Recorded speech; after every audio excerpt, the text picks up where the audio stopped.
Your Steve Jones Show podcast is loading now. The Steve Jones Show podcast is sponsored by Sunbury Motors, North 4th Street in Sunbury, and Sunbury Motors Kia, routes 11 and 15 in Hummel's Wharf.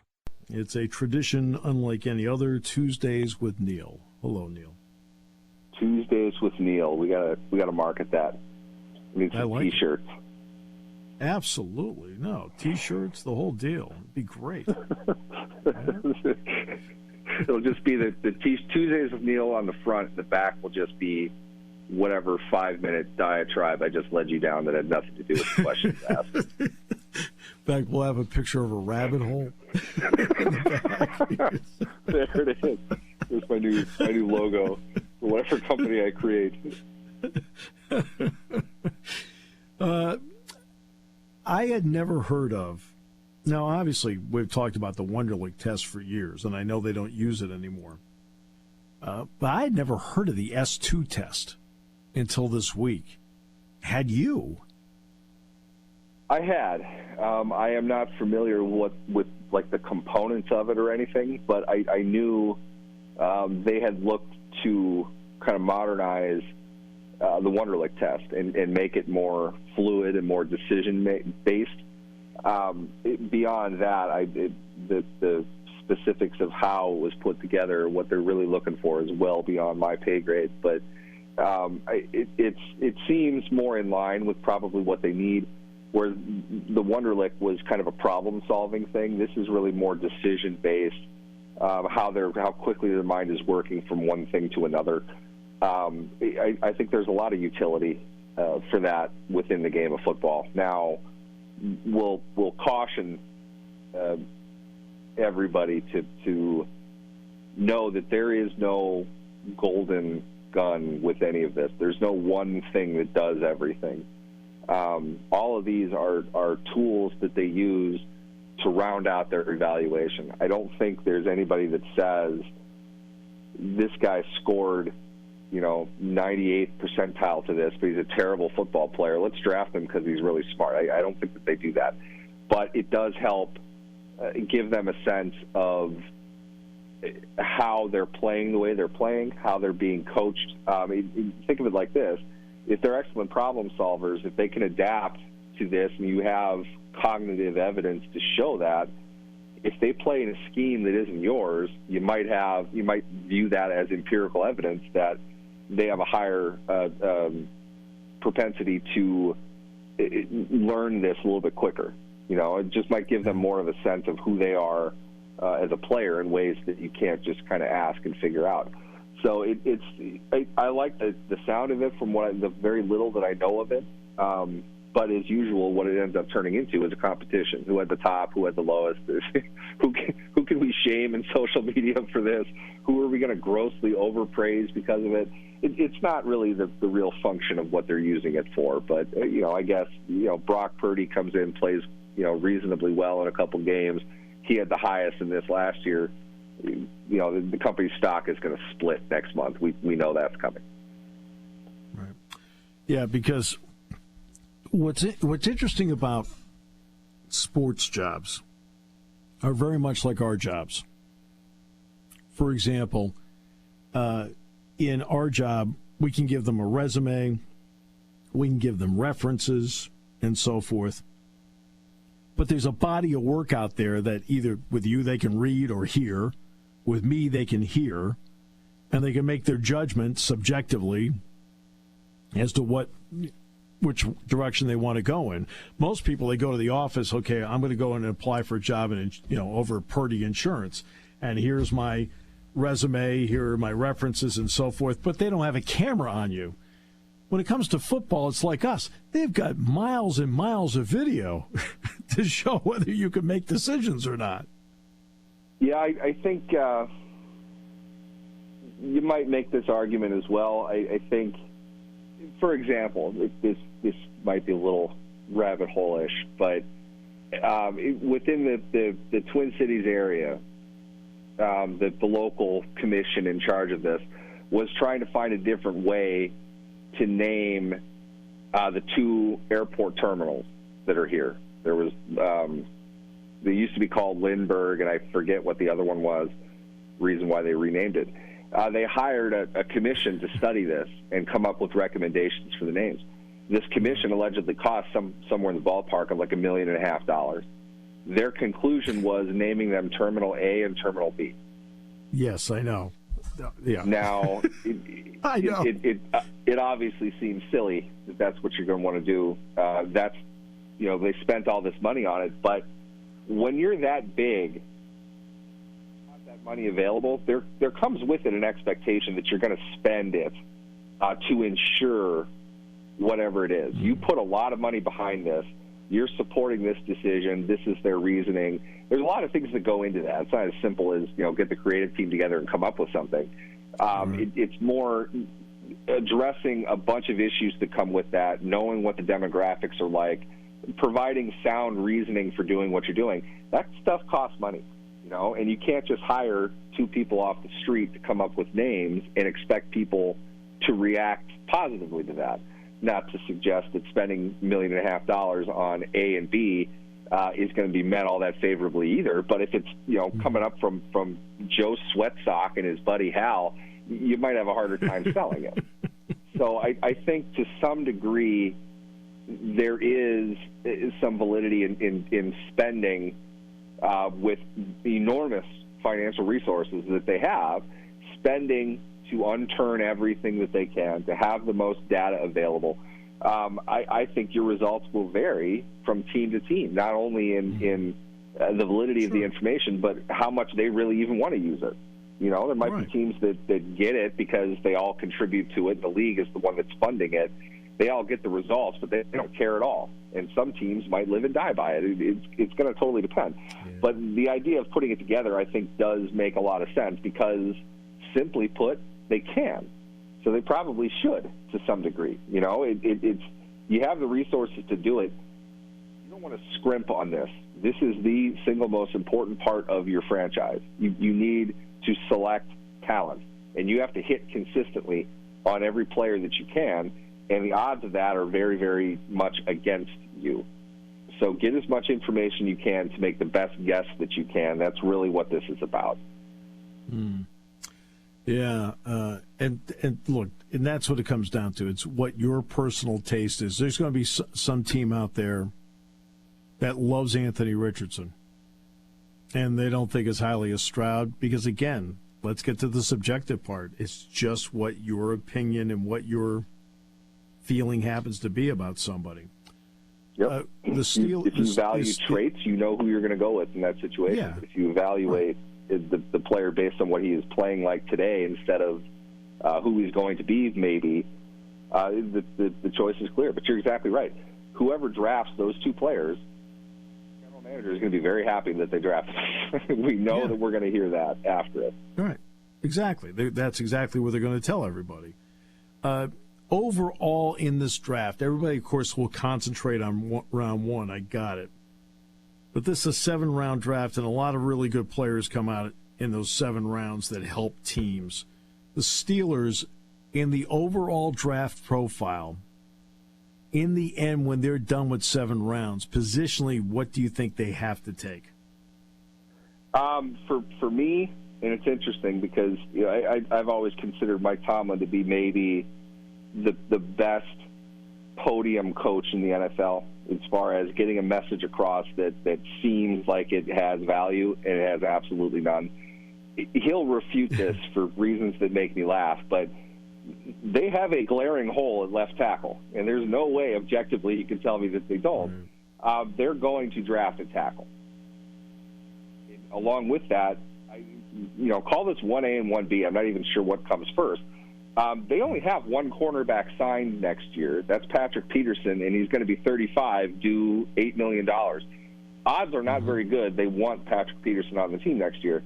They need a cornerback. So I don't see there's any way, any scenario at all that they do not address both of those positions, probably pretty quickly into the draft. I would consider those to be glaring holes. Now, what Mike Tomlin's definition of a glaring hole is, likely to be different than mine, but they have a long-term for both of these spots, if not a short-term need. So I would feel if the prospects available at those positions match up with where they're drafting, that's where they're going to go once each. Maybe they pick up a corner late as well. You need a good amount of those. That's why James Pierre is still on the team. He's a great veteran, inexpensive option, but you can't count on him being on the team next year, and he's not signed. So they need to bring in somebody, and I can't help but think their offense is going to be significantly improved just with the absence of Dan Moore. Putting somebody else into that spot who's got some ability will definitely raise it up a little bit higher than the 15 points a game they scored for half the season last year. I'm not blaming all of that on Dan Moore, but when you have a tackle that can't protect on a three-step drop and doesn't block particularly well in the ground game, I don't know what you want, but you've got to get at least an average player in there. And that, to me, is a glaring hole. But, I'm sure Coach Tomlin wants to protect his player a little bit as well. But they know they need a tackle, and they're going to find one in this draft. Well, they're in a good spot because they have 2 of the top 32 picks because of that really surprising Bears trade for Chase Claypool. So they get the first pick of the second round, which I find to be interesting. It also doesn't rule out the possibility, and you and I did talk about this 2-3 weeks ago, Patrick Peterson can always play safety, too. Yeah, there's some utility to that. I think they have their eyes on that. I think it makes sense. We have to look at a lot of sub-package defensive football.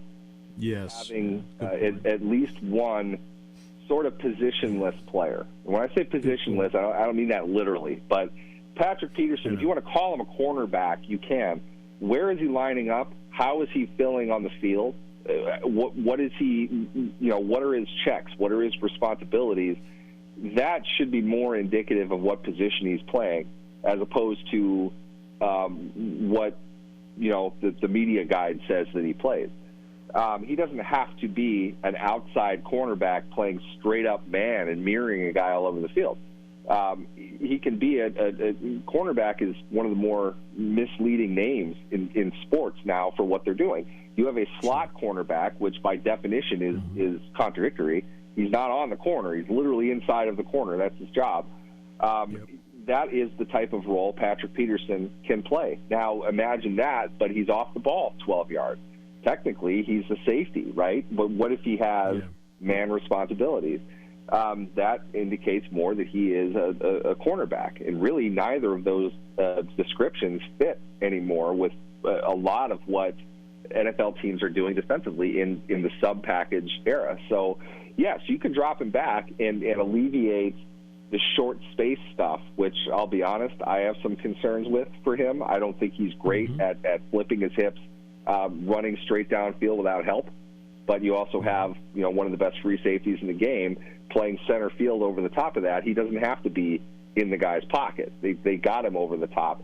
Can he take a guy in man across the middle on a post? Maybe not. But again, he's playing in a defense that has back help. So if he's one of those people, if he's playing back or he's playing underneath, it's not really the true traditional cornerback position. But he can play how the Steelers define a safety in like a cover 3 look. He can do that. That's probably more befitting of his skills today. He doesn't need to be Minka Fitzpatrick to be a safety, I guess is what I'm saying. There are middle grounds to this that can fit where his skill set is at his age. Yeah, because I know right now for college football, I'm getting ready for the upcoming season, and I've already gone through 7 teams, so I'm going up to Team 8. And then in the college level, I'm seeing 3-3-5s. I'm seeing 4-2-5s. I mean, a lot of 5 defensive back looks based on today's game. And that's what I'm getting ready for. And that's what you're talking about, because now those 5 become, in some ways, with the exception of a couple of guys, like an amoeba. Yeah, in a lot of ways, that's what it is. I would even say it's XX5, XX6. The emphasis today is on your secondary. It's not on your front. You can put the Steelers have been doing this for years and still argue with people. They haven't played a true 3-4 since Casey Hampton's final season. They don't. It's not a 3-4 defense. They don't use a zero technique nose tackle.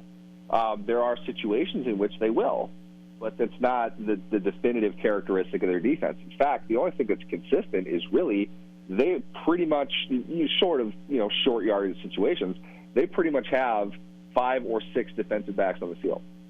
Another reason they need another cornerback. They'll have one next year. You have to find 7 more of them if you want to be able to field something. But they need to define doing based on coverage for obvious reasons. They're throwing the ball all the time. They're using routinely at least 3 receivers on a field, and their running backs are small slot receivers nowadays. So you need fewer linebackers, probably fewer defensive linemen, and more coverage guys that can handle, a bunch of fireflies moving out all over the field on any particular down and distance. So it's more instructive to look at coverage as opposed to how they're aligning their front 6 or their front 7. There's something to be said about a team that has 3 down consistently, where those guys are lined up, because over under that's going to dictate what your coverage is anyway. Certainly how you fit the run, but overall, a lot more of it is what your cornerbacks are doing after the snap and what your middle safety is doing. I wouldn't even necessarily call it a free safety anymore. Are they coming down? Are they to the box? Are they playing that deep center field role? Are they lining up on guys in man?